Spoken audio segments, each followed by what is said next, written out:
Hi, everyone. This is GV from the Dr. GV Show. And today I'm really excited and honored to bring you guys Angela Ford-Reimche, who will be talking to us today about wealth, but wealth with a twist. So I'm so excited to have her on the show with us today. Welcome, Angela. Thank you. Welcome. Thank you for having me on. So, Angela, tell us a little bit about, as you know, my questions are pretty direct. So, I'd love to know superpower and what you bring to the world. So, would you mind letting our guests know kind of a little bit about your background and context and what you bring to the world? Okay, so a little bit about my background. I've had quite a multifaceted background, if you will. I was an immigrant. I immigrated to Canada at the age of 9 from Nigeria. So that was the shaping of who I am, the shaping of the journey that I've been on for the past almost 3 decades. And at the time, it wasn't something that I thought was good, but it was a blessing in disguise. So from there, I got a track and field scholarship. So I was an athlete, I was a jock. And one thing that really sat with me that to this day, I had one of my coaches always say, he said, "You are more than just an athlete. This is just your ticket." And I never understood, think a 17-year-old girl, I never understood what he meant until maybe about 10 years ago. And it's like this illumination. And so for me, track and field was my ticket to scholarship. Went to Purdue University, both as an undergrad and in graduate school, did my master's in biomechanics and health and kinesiology. I was an Olympic hopeful. My career ended 2004 Olympic trials. Again, another course correction. Thank you, universe. Again, didn't see it as that. But looking back, it really was building me. It was the foundation of who I am today as the healer I am today. All of these points set me up. And then once the Olympics ended and I had to figure out what it is I was looking for, spirit started talking to me more. And then from there, I delved into biological medicine, health and wellness. I was an athlete, I was competing fitness and bodybuilding. I trained on a national level, but something was missing. And now, knowing what I do know, it was that inner connection with my higher self, my purpose, because my purpose to me was always as an athlete, but the universe and spirit had something else. And it took the training ground. And that's how I look at my athletics and my schooling, as a training ground for something bigger. Mm. And so that's what led me to here. So, what is my superpower and what do I see as my gift to this world? Growing up, failure was never an option. Growing up as a foster kid, as a girl who escaped and experienced abuse and then grew from it, stepped into who she is.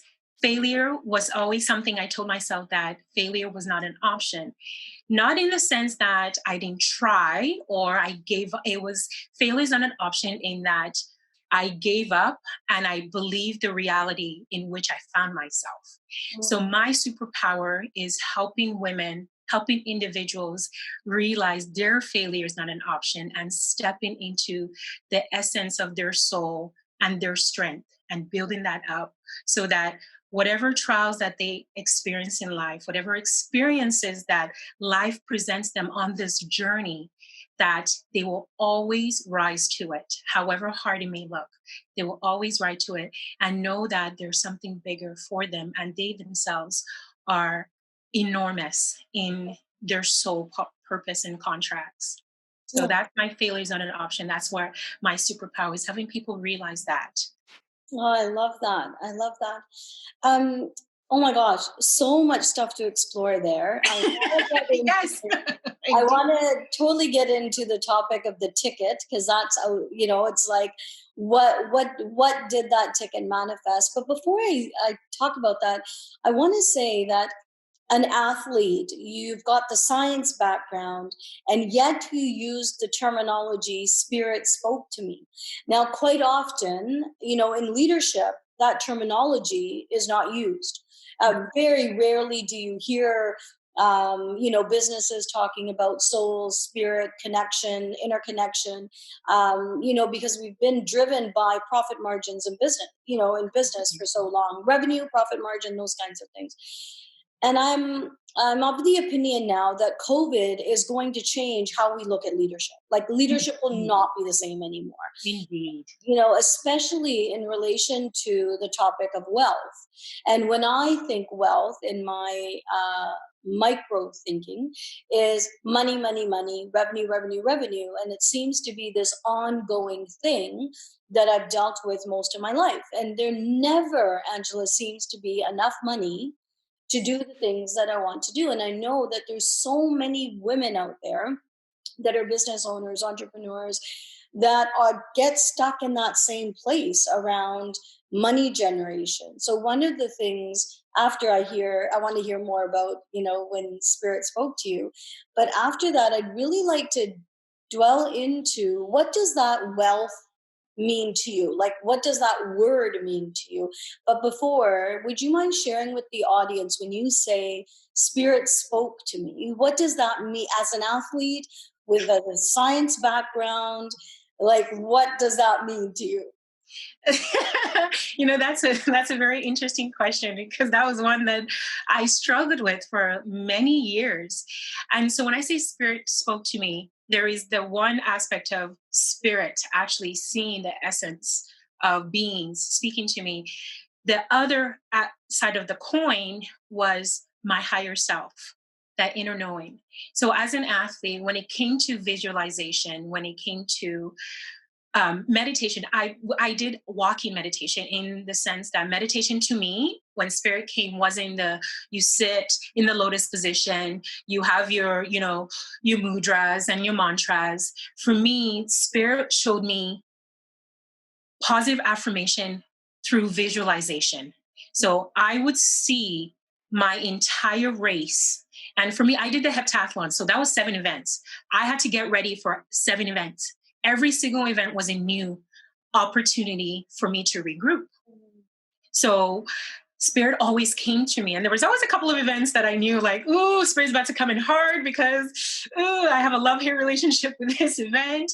But those events that I had the relationship with were the events that were the most shaping, and they were the ones that illustrate spirit more. So spirit showed itself to me in two ways. There's a facet of me actually being able to see energies and see the aura, and so that aspect spirit showed me. The other part of spirit as an athlete that I understood back then was this inner knowing. There'd be a voice, there'd be this sensation in my gut. And then when I visualized my races, when I visualized each of my events, it was that spirit had already showed me what can transpire. And so that was the image that I played over. I would go over every hurdle as I played. This is how I needed to snap down my leg. Every starting block, this is how I needed to push off. Every long jump, I had to hit the board at this way. So spirit would actually take my physiological body through the motion in my mind's eye. And I didn't know at the time, 18, 19, 20, 22, 23-year-old, that was what that was. And Hmm. then now at 38, I can conceptualize it and then time travel back and see, okay, so that's what spirit was. It was showing me what I was already capable of doing.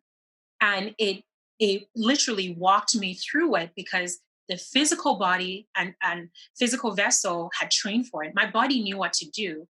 It was Hmm. my mind that determined whether I crashed in a hurdle or I ran a perfect race.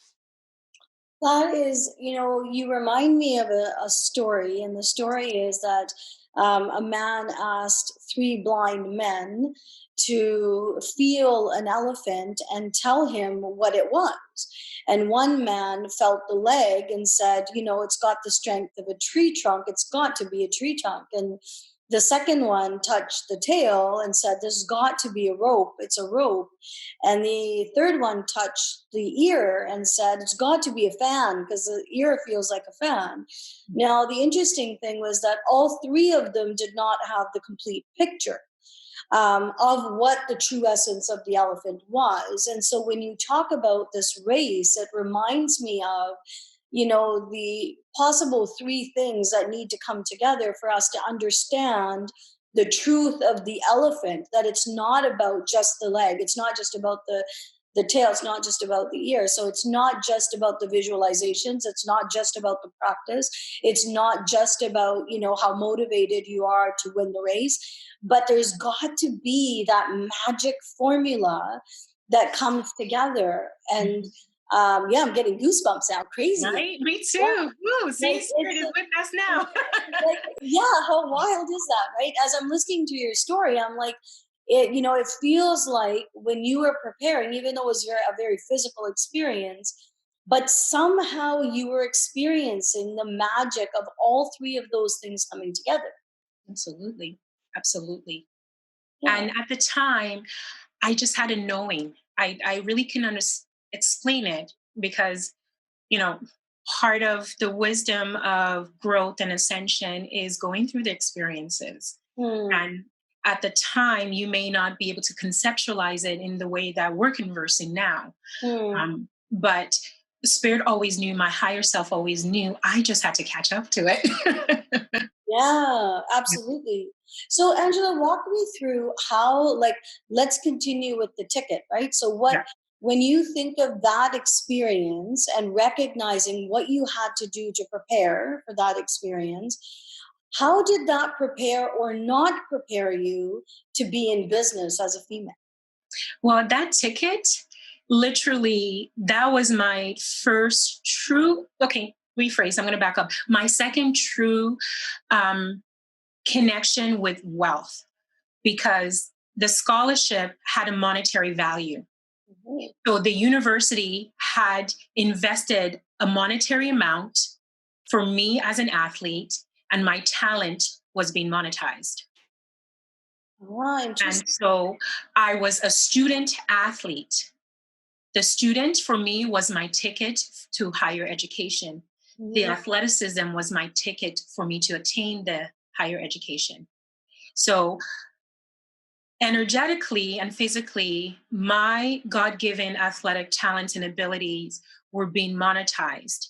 And for a long time, I was not in congruency with it. But I always knew deep down that track and field was going to be my ticket out of the foster system. It was going to be my ticket out of I'm not good enough. It was going to be my ticket out of you were sent away. So I learned from a very early age Mm. that my athletic ability was going to be monetized. So when an athlete signs uh, a letter of commitment, an acceptance, even before you sign an acceptance letter to a university, you've given them verbally that okay, you have a letter of intent. That's it. Once you sign that, you have now given that university that go ahead that you will be joining their ranks. Mhm. And so, and it came with a dollar value. So the ticket, and my coach always said to me, you're more than just an athlete, but use your ability to get your education. He said to me that my athletic abilities will only he said they had a shelf life, but Mm. my brain was lifelong. Mm. So again, wealth, money was tied to it. My Mhm. athletic scholarship had a certain amount. And Mm. being an international student, I went to school in the US, there was an added monetary amount. Mm. And in being a full ride scholarship, there was an added. So interesting, you said three, each three parts of the elephant. They Mhm. still didn't get the full picture of what the elephant was, but Mm. each three part were congruent and were important pieces of the elephant. While my scholarship and ticket had three components to it. Mm. So those three pieces shaped my collegiate athletic paradigm. Mm. And prior to that, I knew I was a talented athlete, but I didn't understand that ticket, that athleticism was what was going to give me my ticket until I was about 15, 16 years old. And it was, again, spirit. It was like this inner voice came, and then I just had this inner knowing, Mm. and yeah, and Mm. it just, and it sort of just laid out. Once I recognized the ticket, I trained harder, I studied harder, Mm. and I sacrificed a lot, but to me, it wasn't a sacrifice because I knew this was for a reason. Yeah, yeah. Mhm. There's a power that I can't explain in what you said, which is a huge realization for me in the moment that, as you said, the monetization of talent is applicable anywhere. Like your Absolutely. superpower is monetized, right? Whether we're in business, whether we're selling a product, selling a service, selling ourselves, like whatever it is that we're doing. But what's important there that you said was there's a shelf life to the Absolutely. monetization of that talent. Mhm. That is freaking powerful. Like, Yes. that means that if we think we're going to be doing the same freaking thing for 15 years, 20 years, 25 years, and we're stuck in that rut of this is where I'm going to make money for 20 years or 50 years, 100 years. Yes, in some cases that happens.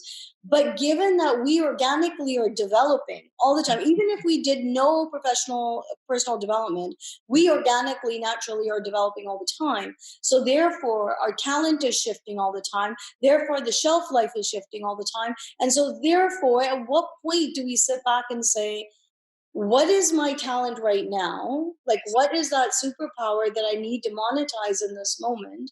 And you're a beautiful example of that, because I'd love the world to hear your shift between being the athlete and what you're doing right now, because that is a huge difference. And it's a beautiful depiction, actually. And even though I've known you really a really long time, but I never realized how beautiful that transition is for you in relation to shifting from monetizing one talent because the shelf life into the next one. Absolutely. And So, it adds spirit, allows you, once you understand that. And I think that was something that I knew at a young age, if whether I could put it into words or not, but I knew that the what I've learned to see and accept and understand with the shelf life and the monetization of one's talents, however that looks for each person, the wealth behind it, the shelf life is designed to help you move to the next level. mm, If once your shelf life expires and then you stay in that vibration and then you constantly go back to the good old days, you will never move up. You will never move forward. And because of it, you stunt your growth. You stunt your ability to look at a bigger picture, and you stunt your ability to fly to a higher vantage point. The mm, shelf life is beautifully designed energetically on a universal scale. And I understand that to a greater depth now. So mm, the shelf life also adds a beautiful sense of urgency. mm, It allows you to cultivate your talent, cultivate nuances and facets of it. And in that cultivation, you are to extrapolate mm, key factors that is going to move you into the next level. So mm, my track and field, my ability, that was a training ground. It had a shelf life. So now elements of the drive, the determination, the discipline, the being able to do seven things at once, but still focus on one thing at a time, even though the seven was the whole, that's an ability that has transferred over. yeah. So the training ground, if people allow what they've learned in their past, allow their talents, allow the shelf life to permeate so that they can extrapolate aspects and facets of it, their next stage is going to be more fluid. Mm. So, Angela, whose role is it to recognize the shelf life of that talent? Like, does GV recognize it herself that this, my shelf life is up for this talent, and now I have to figure something else? Or would is it any responsibility of a leader to say what is the talent of my team member or the person I'm coaching? It could be, even a coaching client, it could be any kind of a client, but whose job does it become to recognize? And I guess acceptance would be yourselves, but who recognizes that? Because that's the most difficult part is, how do I recognize and accept that my shelf life is up? And then if I'm working for somebody, how does my leader recognize Well, okay, so there's two facets to that Yeah. question. So there is the component of the leader. So they have the responsibility to recognize the shelf life within themselves first, Mm-hmm. and then have the wisdom to recognize this shelf life within their team member, and the deliverance of how they recognize it within their team member must be done with grace, Mm-hmm. because a team member may not recognize their own shelf life, but as a leader, it is your duty to hold this space and be able to allow your, whether it's your employees, your subordinates, however that look, to know that it's safe for them to move on to their next chapter. And Mm-hmm. fear is always one thing that's going to stop people, that keep people complacent. So a leader first has to be able to conquer theirs. Mm-hmm. Thank you, because bringing that to the forefront around, I think that's how leadership is changing now. The demand on leadership is going to really be around the self governance. It's going to be like one of the things I think you've heard me talk about as well, that Mhm. the whole premise of this show is to build that self sovereignty in leadership, and to Absolutely. be able to say that you need to be able to function as a self-sovereign nation within yourself, which means having emotional control, communication control, knowing where you are, the wisdom to know where you are. So I love that you're saying that the leader must first know their own shelf life, because if they're able to recognize that, then they'll be able to recognize that in other people. And there's two things I think. A leader has to be so solid in who they are. Their core has to be so strong that they don't feel vulnerable recognizing somebody else's shelf life. Because I could see that. I could see a leader thinking, oh, I'm not going to tell them that their talent is surpassed now, because that means I don't have another role for them here in Mhm. this business, and they might go work somewhere else. And as you said, it ties into the fear of, will I lose my team member? Yeah. Because they're, outgrowing their roles. Like many people in HR talk about outgrowing the role, right? Versus recognizing, and as you said, having the wisdom to say, okay, GB, you've outgrown your role here, and this is where I think you would go and just have a conversation about Absolutely. And remember, the universe will mirror to us what it is that we either one need to change within ourselves, we need to recognize, or we need to make peace with. it. Those three things. So part of the shelf life is recognize all three. They're synergistic.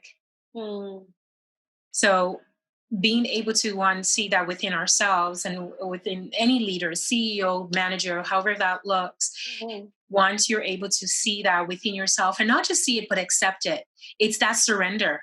And you mm, and I, we've talked about surrender many times, mm, and a lot of people think of surrender as giving up. No, surrender is coming into terms, but surrender is also grounding. Surrender is rooting yourself to, okay, this is happening, how do I move through it, what is the lesson I'm to learn from it. mm, That is coming from the soul lens. mhm, So it's really, it's for, okay, I'm going to give you a small little story to illustrate that. So for myself, I'd worked for a company for about 10 years. I did sales, biological medicine, medical devices, and I was good at what I did. I could speak the language with the doctors. I could speak the science behind biological medicine, the milieu, the terrain of the body's matrix, how it works, and I could speak to them on how each devices will affect different fabric of the cells of the body, the microenvironment. And so I knew 3 years prior to me leaving, I knew my shelf life was coming, but I was scared. mm, And things would happen. Universe would be like, okay, here is another challenge, here's another thing.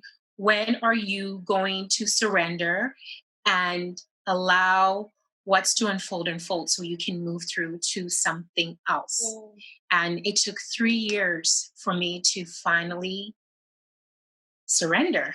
mm, And in once I surrendered, it was like this flood of not just sensation, but images, feelings, emotions, and processing and dissecting all that. And there was the and it, trust me, it was a pendulum of emotions too. It was the emotion of, I've given this company all these years and this is how they treat me.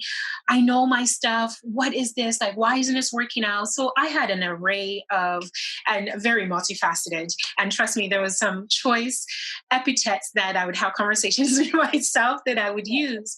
But once I surrendered, it became illuminated to me that my shelf life with that company came 3 years prior. The knowledge that I was to extract from being with this company, I'd already acquired. There was no more moving up. So now I had to move on. But Hmm. the training, I had acquired the knowledge, information that I needed for this next part of my journey. Yeah. And I fought it for 3 years. So now that I look back, I was like, man, if I'd done this 3 years ago, how much further along would I be?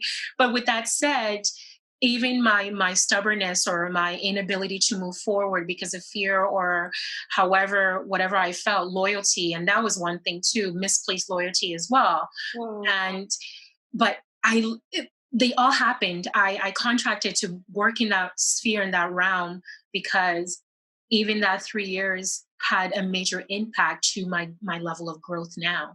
Hmm. So it's again recognizing within you as a leader, and everybody's a leader of themselves, however they want to look at it. We Yeah. spend the rest of our lives with ourselves. Hmm. So I made a post on Instagram. It started off as a tongue in cheek. And I said, of course, the message was, of course, I talk to myself. I need expert advice. So it started off as a joke Yeah. originally. And then as I started writing and I started writing like my little write up on it, then download came through. And I was like, oh, actually, no, this is about connecting with my higher self. This is about trusting the universe, trusting the process, and then trusting my ability. And then it started with something that was a joke, a thought, and then it expanded to something much bigger. And I was connecting and reaching people that I didn't even realize that would even have an impact to. Hmm. Hmm. So let's get down and dirty into the word surrender. Ooh, I was afraid you were gonna say Like, because, let's just be freaking real. Like, that. everybody talks about this word and they make it sound like it's easy peasy. No, it's not. It's, well, the what part of it I get. Oh, it's like, oh, surrender, and let go. But when you're freaking having money issues and you don't know where you're gonna pay your freaking bills from, things are coming up, especially post COVID. Like, right now, if any issue is the highlight of issues and challenges, it's money. Whether you're a business owner, whether you're staying at home, whatever your scenario is, anywhere you look right now, money is a topic of conversation. Absolutely. Now, the money topic conversation can either go two ways. One is, some people are getting money that shouldn't be getting money, and so therefore are utilizing it for, perception of wrong things. Some people are not getting money and they're in that boat of, I'm deserving and I should have gotten it. And then there's, of course, business owners right now who are looking at cash flow and trying to keep their businesses afloat. Now, when somebody says to me, GV, surrender into that, I want to freaking pull my hair out. Because it's like, how do you surrender into because the bills are coming. Those envelopes are arriving every single day. And, you're looking at these bills going, okay, I still have to pay these bills. And what you're talking about, don't get me wrong, I've experienced it. I've experienced it with my job, where I had surrendered into, okay, whatever is going to happen is going to happen. And there was an acceptance of that moment, Mhm. which had to tie into the surrendering. And then in my relationship, the same thing. There was a surrendering into the aloneness and being alone. And then the relationship manifested. So I get that. But it's taken freaking 2 decades Mhm. for me to recognize what that feeling feels like when you surrender. So given the situation that many of us are in, well, let's start with you first. Let's talk through what worries, what has in the past worried you the most about money. Like, have you had money worries? Oh, yes. And the biggest thing for me with my worry with money was I was never good enough to have money. And when I did make money, it didn't stay long. And it's not that I'm irresponsible, it's not that I'm a gambler, it's just money. I couldn't seem to keep the bloody thing in Yeah, my hand. exactly. Like, what? Like, I just got it and boom, it's gone. Like, Yeah. I didn't even do anything. It's this never-ending treadmill, Yeah. right? Yeah. Mhm. And the interesting thing, I'm interesting thing is you had said something to me, God, months ago. Now if I can retrieve it. You had said to me that you don't get to not step into your potential. And I don't know if you realize that what you had said to me all those months ago was that catalyst. Mm, And up until 6, 7 months ago, I still had fear about money.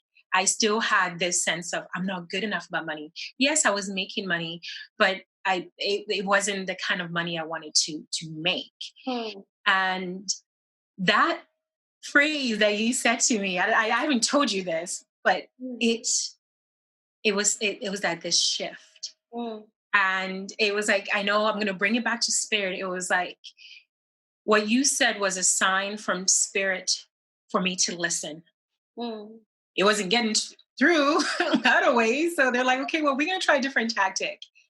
And the way you said it, and you said it so matter of factly, mm. and it just kind of went on your way. I was like, whoa, hold up, wait, wait. I did this. I was like, did she, oh my goodness, she did. Okay. And I probably sat in that for a month processing and dissecting. And you write about surrender and money, surrender. One thing that I've learned about surrendering is that you let it be what it is, but you still continue to do actions that will still generate income, will still put a roof over your head, but without veering completely off course Mm, or nor completely halting yourself. Because mm, some people get so stuck in the worry of money that there's this inability to do anything. mm, And then you have those individuals that will just be like, well, I'm going to create this. I'm like, okay, well, wait. There's still a balance. There's mm, still a balance.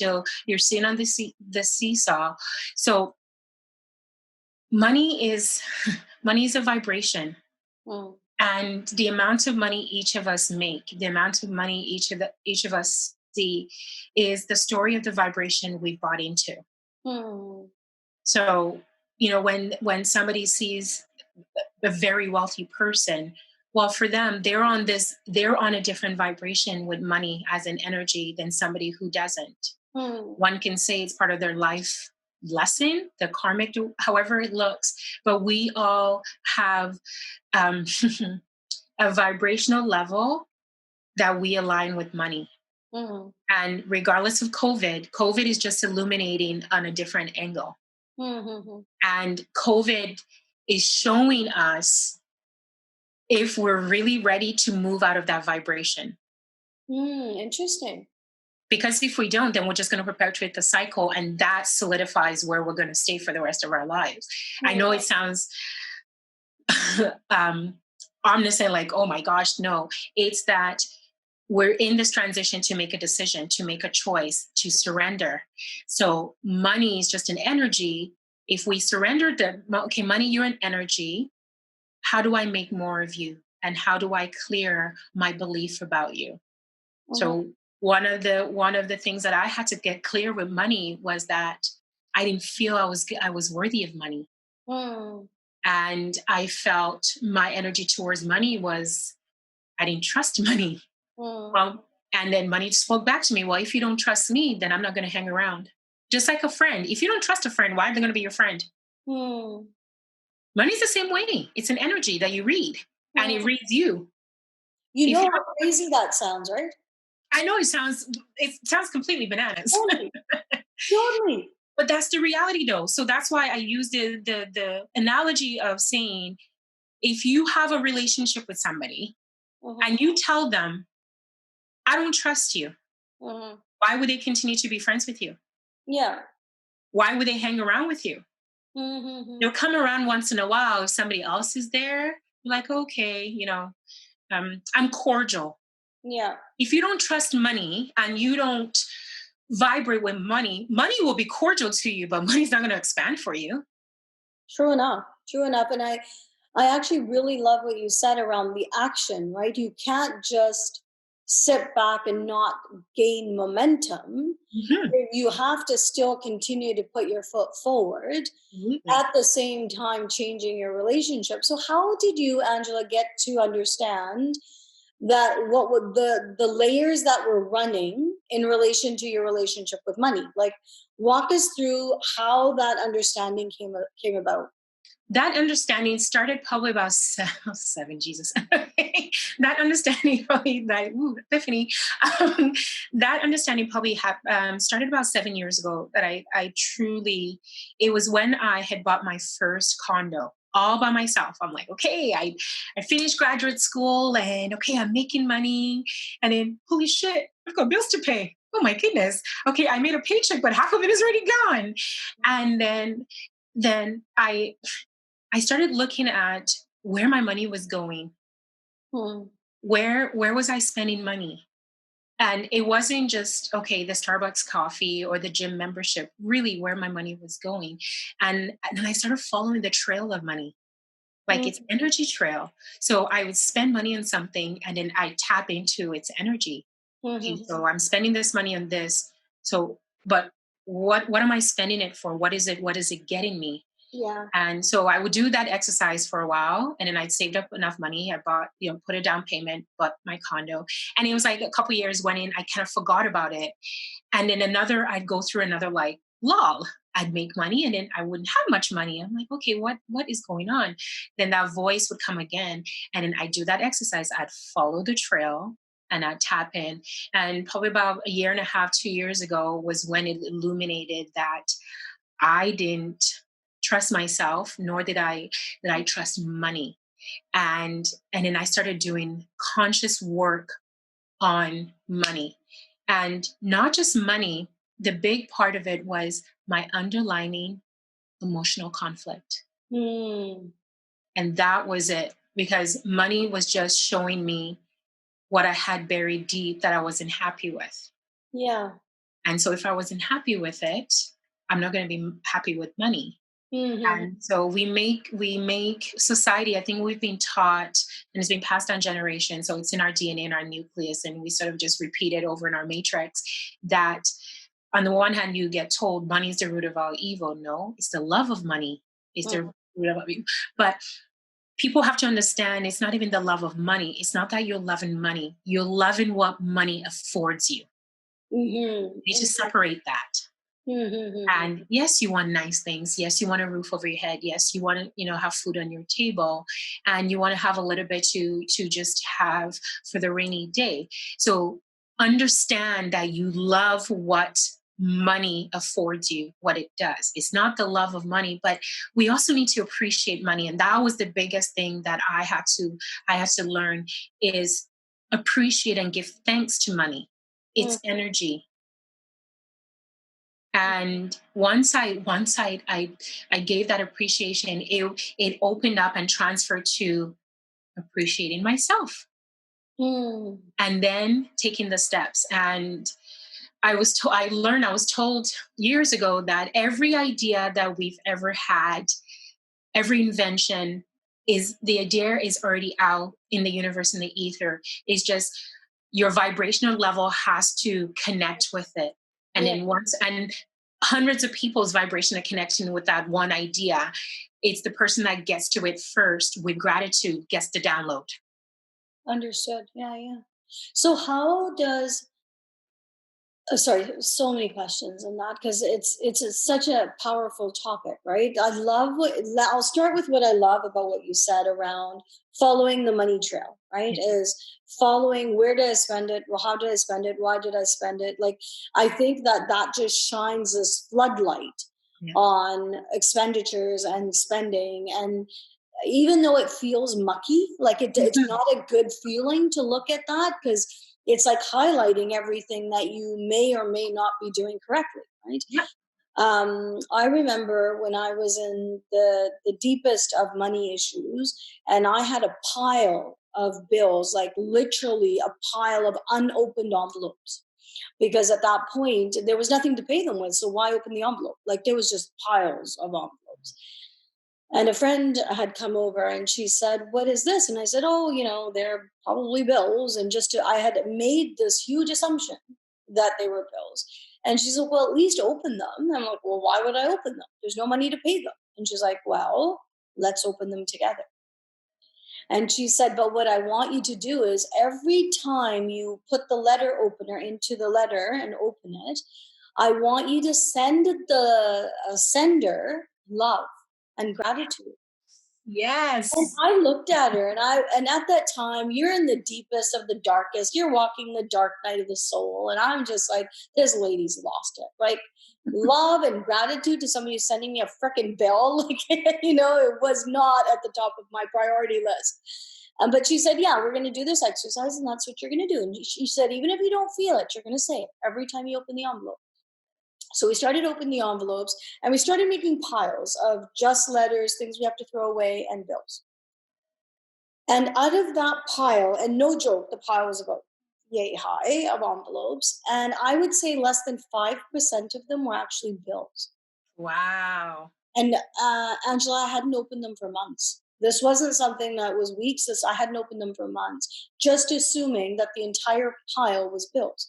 So then we looked at the pile that was bills, and one of the bills was because my car had broken down, and it was right on top. And of course, as I looked at that bill, I'm like, yeah, my freaking car broke down this month. And, it was one of those impromptu, bills I had to pay, blah, blah, blah.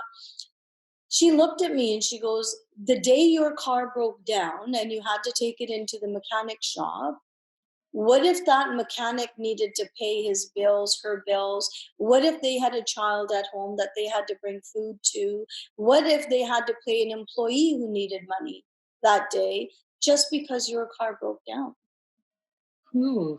And I stopped for a moment and she's like, "GB, when we're paying bills, you have to," and she didn't say it in the way that you said it around, following the trail, but she said, "You have to recognize that you are contributing to the economic wealth of your community, your city. Yes, things happen and they're shitty. Like it happens, you don't have the money to pay the car bill, whatever it is, that I get that. It's shitty. But can you recognize that when you pay your hydro bill, when you pay your gas bill, when you pay the city bill, for schools and for roads, can you feel into what you're creating for your community? Can you feel into that there's a mechanic somewhere that you just supported?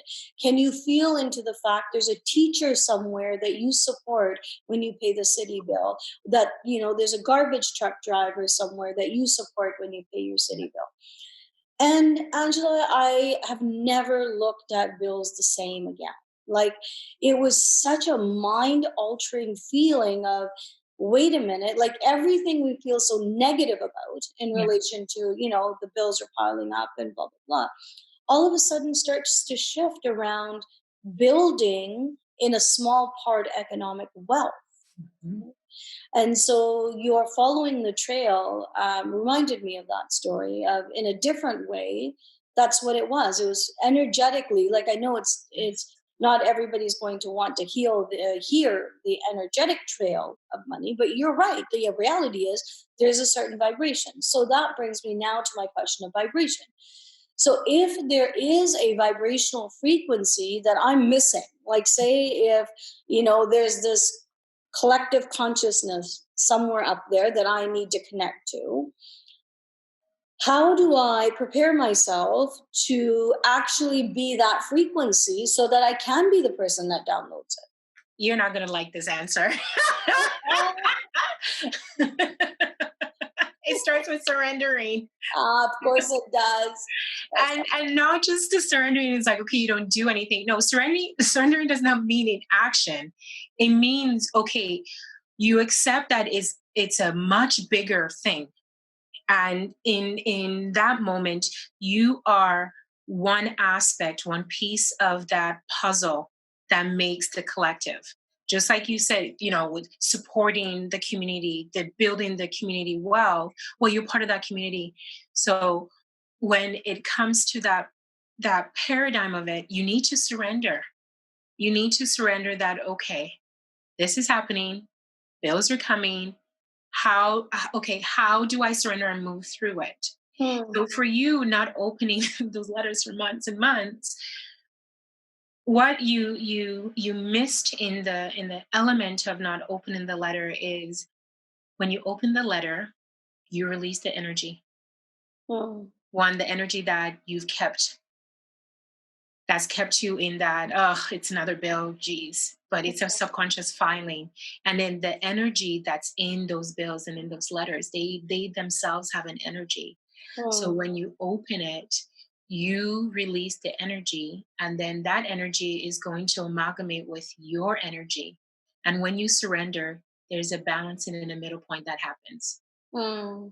So once we surrender and truly surrender, and when they said to send that love to and gratitude to the person, when you do that, it's almost like the wheel that's spinning. You have the wheel that's spinning for you of, oh, another bill. But then there's the wheel that's spinning of the bills like, okay, well, I can't go anywhere until she opens this. Hmm.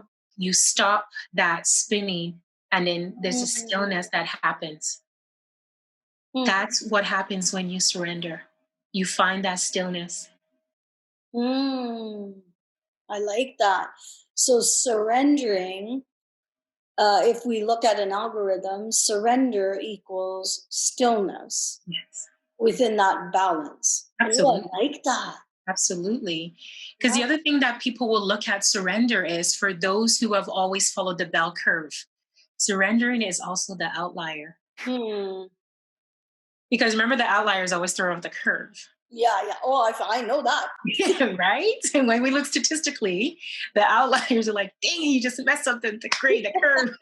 Oh. Dang. So surrendering. So if we look at it for, like you said, from an algorithmic standpoint, Hmm. look at a bell curve.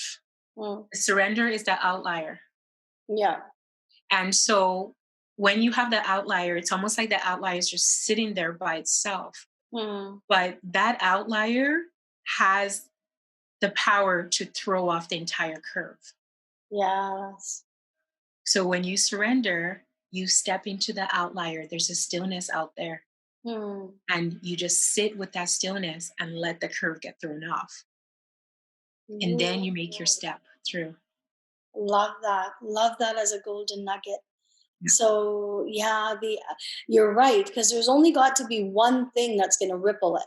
Isn't that the truth? Right, and if that outlier, and because I teach that in the victim villain hero triangle, right, that you have to step outside in Absolutely. order to make change in a situation.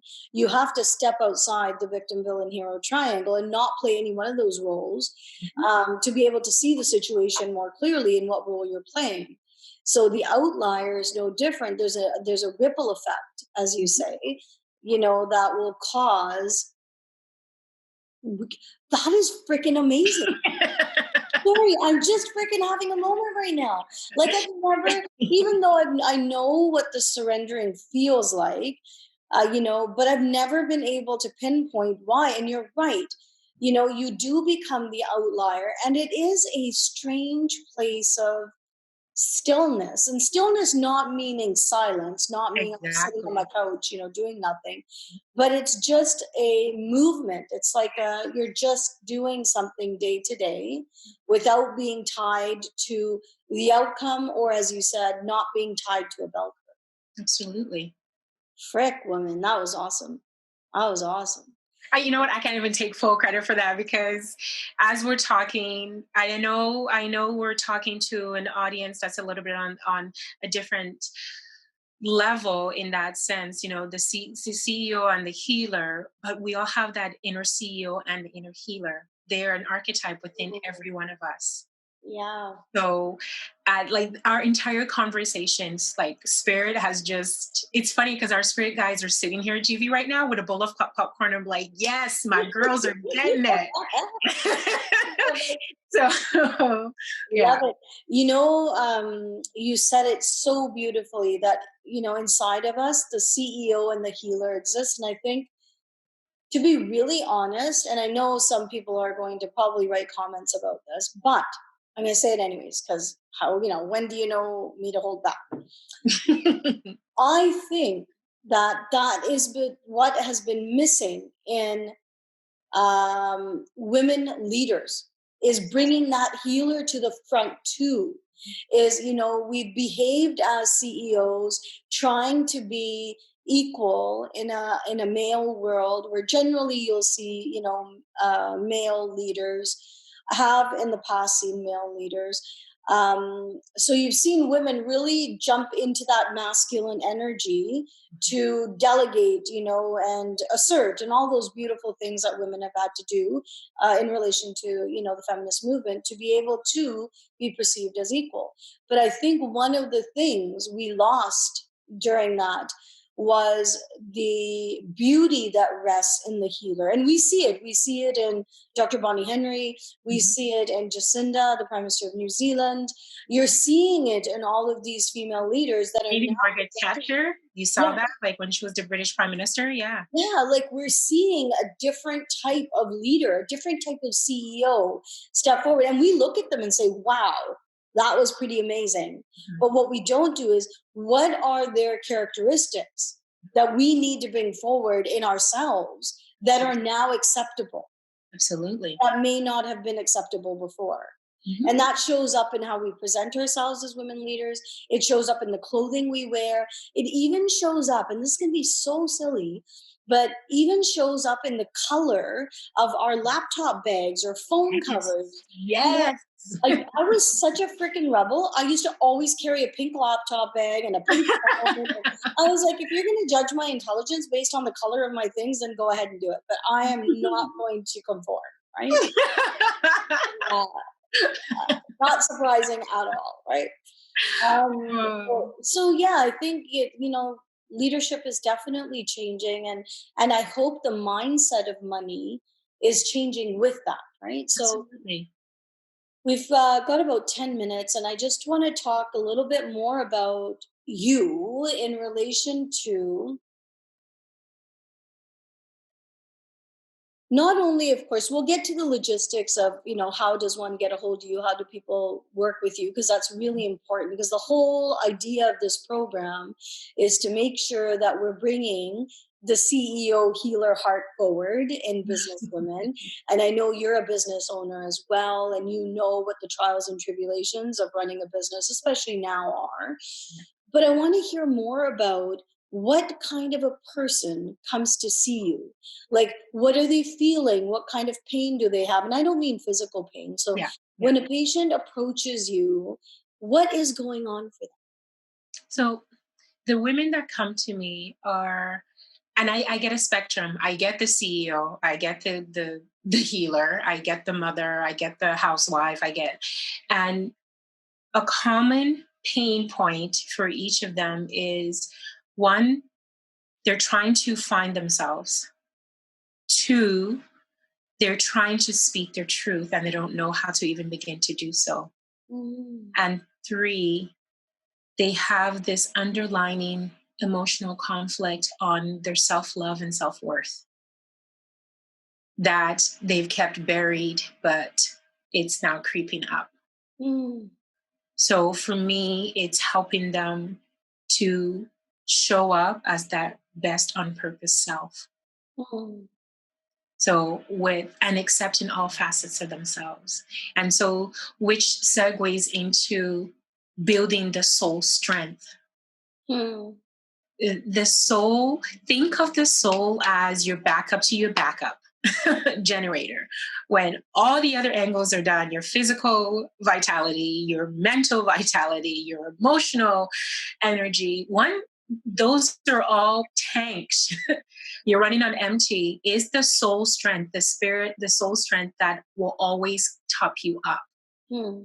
So that's why it's so important to build that soul strength, Hmm. because the physical ailments that we may experience, the emotional conflicts we may experience, the mental conflicts we may experience, can always be balanced when the soul strength is at its optimal, Hmm. and it will always lend you power Hmm. to bring the resonance to its homeostasis. And yet, does somebody come to see you that has all of that? Like maybe somebody is in the place of, yeah, I got this, right? And so, what would that person be thinking when they come to see you or feeling? So when so that yeah, I got this. Now, often the yeah, I got this individual is now 80% of the time, actually even 90% now, is they're now on the spiritual journey now. They've checked all the boxes. Now Mm-hmm. university is like, okay, now we need to grow this part. Mm-hmm. And for them, everything's check. Life is good, money's coming in, they're fit, they're healthy, they got a good job. Something missing. That's something missing is that inner. Mm. That's the soul right there. And working with those kind of people is so, for me, working with all these individuals and facets is very rewarding. There is this illumination and this beautiful coming of age that happens with Mhm. yeah, I've got this, because when they open up and transform and embody their spiritual self, Hmm. all the other self light up even more, and now they have the soul to blanket it.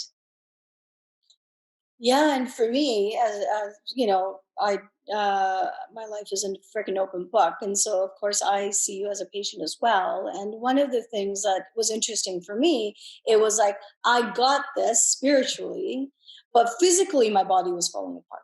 Yeah. That was very interesting, right? I was the opposite of that in relation to I could hover up here very well, Mhm. but when it came to the physical body, there was a breakdown because of the non-acceptance of the physical body. It was like, yeah, I don't really need you. I got shit going on up there. Yeah. And And you're vibrating way too high for that physical body. exactly. Yeah. And so here's my question. Well, it's my second to last question. What do you say to somebody who's watching this that thinks this is just all woo woo stuff? Because you're an athlete, right? Science background. Like, lay it out there, girl. Like, for somebody who thinks this is just woo woo stuff, what would you say? Oh, okay. Someone that says that is all woo woo. Well, I have a bachelor's, I have a master's, and I have a PhD. It's all science. And even with the science, spirit always, everything that science has, spirit can confirm. Think about quantum physics, think about quantum healing, even go back to these brilliant minds, Galileo, Newton, Einstein. They were all men of faith. I'm Yeah, not talking about religion, I'm talking about spiritual faith. agreed. Tesla. Tesla, Yeah, energy. yeah. So if you think it's all woo woo, I'm going to do a little example, a little exercise for you to feel energy. Rub your hands together for about 10, 15, 30 seconds would even be even better, but for the sake of the time that we have, we'll do 10 or 15. And then stop and then hold your hand a couple of inches apart and feel the vibration. Go closer and then pull it out. See how you feel the energy as you come closer and as you go further, and try to expand the energy out. Hmm. We are all energy. Hmm. And if you take a moment, science is catching up to it. Oh, interesting. Mhm. And all of these brilliant minds from back in ancient times, even now, they've always known that there was something bigger. There was a force bigger. And the one science, biophysicist and quantum physics is now quantifying energy. So, and then when we look from the physiological nutritional standpoint, Hippocrates says the doctor of the future will not be prescribing medicine, but food as medicine, food as energy as well. So, all right. So, our closing question. drum roll, please. That was my really crappy drum roll. Just like, approximately 7.5 billion people's ears you have right now, and you have 1 to 2 minutes to say something. What are your last words? Oh, I was afraid of this question. Okay, there's a couple of things I would say in wrap on. I've said it before, failure is not an option. Realize your potential and be audacious in your conviction. And two, follow your heart and take your head with you. Your heart is your compass. Your head is just your grounding point. Very nice. And one actionable small step that somebody's listened to this, podcast or seen this video, what is one small step that I can start doing tomorrow that takes me towards the audacious potential failure is not an option? Set a timer for 5 minutes. 5 minutes, and don't compromise. Write down everything that you've ever wanted to do and accomplish. And then once the 5 minutes is done, stop the timer and then put from 1 to 10, 1 being you can't accomplish it in 6 months, 10 being you can, and list all of them, select one, and start moving towards it. Just select one. Angela, I don't know where the hour has gone. Oh my goodness. We could talk on so many topics, and I absolutely love talking to you as a friend, as a patient. It has been an amazing journey working with you, and I wouldn't have had this journey with anyone else. So thank you for being my practitioner. Thank you for being a friend. Thank you for being a counselor, a coach. Like, it's almost like whatever role you need to play, man, you just walk into it. So thank you for that. And thank you so much for being on this show. I'm really honored that we kicked off the show with you, because I knew this was going to be the best topic ever. I think I'd love to continue these conversations with you in the future, because I'd really like to get into the difference between money and wealth. Yes. Because I know that one of your quotes that you love is around, that health is wealth. By Gandhi, and I'd love to really get into that as well, because given the work that you do, I think it's a really important topic for us to bring women as well. Absolutely. So thank you so much for being here. And thank you for having me on. It truly was an honor and a privilege for me as well. And likewise, I have high regards and respect and much love for you too. Thank you. Thank you, everybody. Again, we will probably see you in a couple weeks' time with another guest. And I hope that you loved Angela's talk today. And we will have all of her contact information at the bottom of the screen, so you guys can contact her at any time. And I know that you will love her to pieces if you ever made the choice to go see her as a patient. All right. Have a really nice evening, everyone. And I look forward to seeing you guys again. Bye. See you guys soon.